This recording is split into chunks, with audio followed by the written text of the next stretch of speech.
Tatapan Fabio Quagliarella kosong.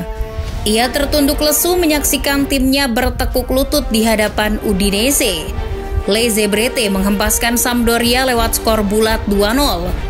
Kekalahan ini begitu menyedihkan bagi El Sam, karena itu membuat tim yang lebih dari sedekade berada di Serie A harus rela turun kasta.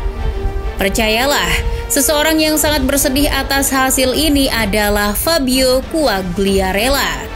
Terdegradasi ke Serie B menambah daftar penderitaannya sebagai pesepak bola. Perjalanan hidup pria yang lahir di sebuah tempat dekat kota Naples itu sebelumnya telah dipenuhi kenestapaan. Pria yang kini berusia 40 itu pernah difitnah polisi. Quagliarella juga pernah disingkirkan dari kota Naples. Penduduk kota Naples yang hari ini sedang meluapkan kegembiraannya itu nyatanya masuk dalam catatan menyedihkan karir Quagliarella. Bagaimana getirnya kisah Fabio Quagliarella. Pria kelahiran 1983 itu adalah penduduk asli kota Naples. Ia lahir di sebuah komune bernama Castellammare di Stabia, bagian dari kota metropolitan Naples di Italia Selatan. Lahir di Naples membuatnya sangat dekat dengan klub terbesar di sana, Napoli. Tidak mengherankan kalau Quagliarella sangat senang ketika memperoleh kesempatan berseragam Il Partenope. Juni 2009, Quagliarella menaikkan kesepakatan dengan Napoli.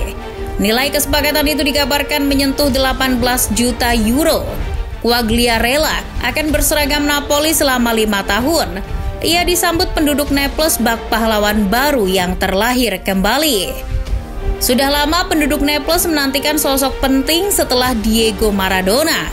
Di Napoli, Quagliarella berkolaborasi dengan Ezekiel Lavezzi dan gelandang serang nyentrik yang pernah ada, Marek Hamšík. Awalnya perjalanan Quagliarella di Napoli sangat menyenangkan. Ia membantu tim itu lolos ke Liga Eropa musim 2010-2011. Quagliarella juga mencetak 11 gol di musim pertamanya bersama Napoli. Ironis, segala dedikasinya seperti tidak berarti apapun. Alih-alih bertahan lebih lama atau paling tidak bertahan hingga kontraknya habis, Quagliarella justru meninggalkan Naples lebih cepat. Pemain yang pernah membela Ascoli itu bahkan tidak mendapat kesempatan bermain di Liga Eropa, sebab pada musim 2010-2011 ia tidak lagi berseragam Partenope. Ia dicibir, dicaci maki, dianggap tidak ada oleh penduduk Naples, serta ditendang oleh Aurelio De Laurentiis. Sialnya, itu hanya karena satu perkara yang tidak terbukti. Quagliarella tidak pernah memprediksi hari-harinya di kota Naples, tempat kelahirannya sendiri akan sangat sulit. Ia menjumpai dirinya sebagai korban fitnah tak berdasar oleh aparat penegak hukum. Persis ketika masih berstatus sebagai pemain Napoli, Quagliarella diperas oleh seorang oknum kepolisian. Pemain yang pernah berseragam Torino itu difitnah sebagai seorang pedofil.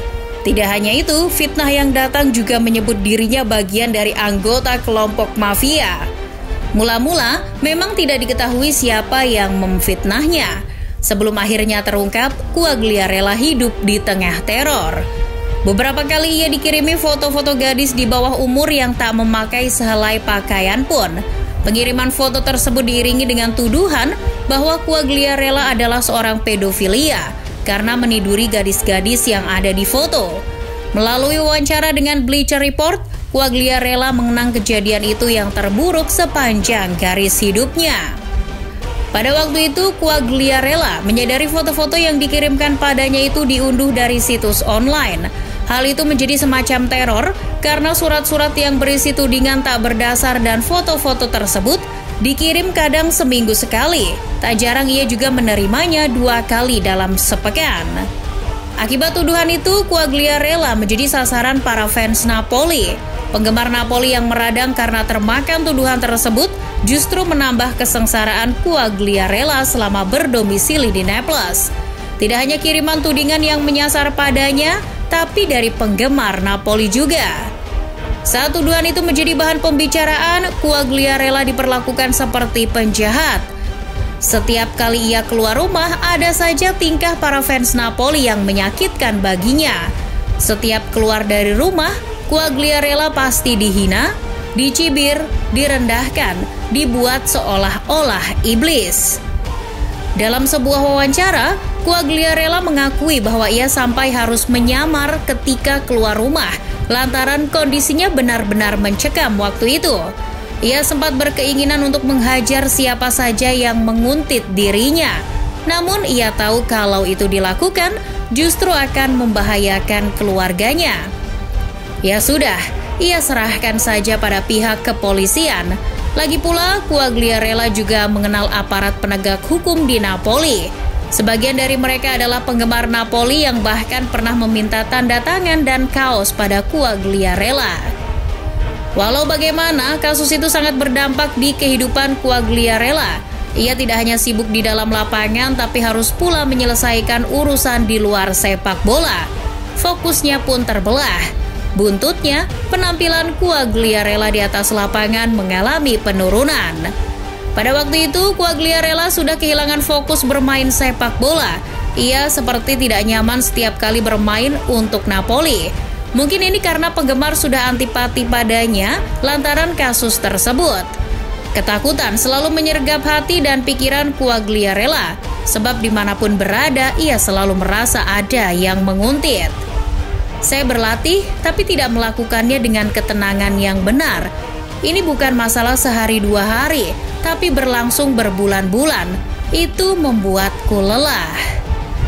Tuduhan itu dalam sekejap menyulap Quagliarella dari yang semula dinantikan sebagai pahlawan menjadi sosok yang seolah-olah diasingkan oleh publik Naples. Ia bahkan tak tahan untuk meneteskan air mata. Quagliarella menangis, tapi bukan karena malu, melainkan karena penderitaannya dan ketidaktahuan siapa yang berbuat itu padanya. Waktu kondisi mental sedang terganggu, Napoli justru menjual Quagliarella. Presiden Aurelio De Laurentiis dikabarkan menerima surat anonim yang menyebut Quagliarella menggunakan kokain. Surat itu juga menuduh bahwa kediaman Quagliarella menjadi markas organisasi kriminal berbahaya, Camorra. De Laurentiis pun melepas Quagliarella ke Juventus pada tahun 2010. Kepergiannya ke Juventus tidak sepenuhnya mulus. Quagliarella oleh para penggemar Napoli malah mendapat tuduhan baru lagi. Fans Napoli menyebut bahwa Quagliarella adalah striker yang gila duit karena pindah ke Juventus. Saya dibenci dan dihakimi pengkhianat karena situasi itu. Seiring waktu, perkara itu pun terkuak. Pelakunya adalah seorang oknum kepolisian. Dilansir Football Italia, nama pelakunya adalah Raffaele Piccolo. Pelaku akhirnya dipenjara 5 tahun. Kelak hubungan Quagliarella dengan penggemar Napoli mulai membaik. Kala kembali lagi ke San Paolo, markas Napoli, dengan status berbeda, para penggemar Napoli memohon maaf pada Quagliarella.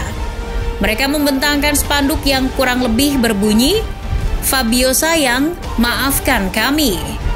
Permintaan maaf itu terasa amat sangat sentimental. Tidak ada setitik pun di hati Quagliarella untuk membenci Napoli. Tapi itu tidak berpengaruh apapun dalam karirnya. Setelah tak di Napoli karena tuduhan itu, karir Quagliarella berantakan. Ia sempat kembali ke Torino, rumah kedua Quagliarella yang bersedia memeluknya. Quagliarella sempat dipinjamkan ke Sampdoria sampai akhirnya permanen di sana. Namun namanya tenggelam. Setelah dikontrak Sampdoria tahun 2016, ia memutuskan untuk bersetia dengan klub itu. Usianya sudah kepala 4, tapi Quagliarella menolak pensiun. Sayangnya, penolakannya untuk gantung sepatu malah membuatnya merasakan penderitaan sekali lagi. Sang kapten gagal mempertahankan timnya lebih lama di Serie A. Sudahlah Quagliarella, barangkali ini saatnya ente gantung sepatu.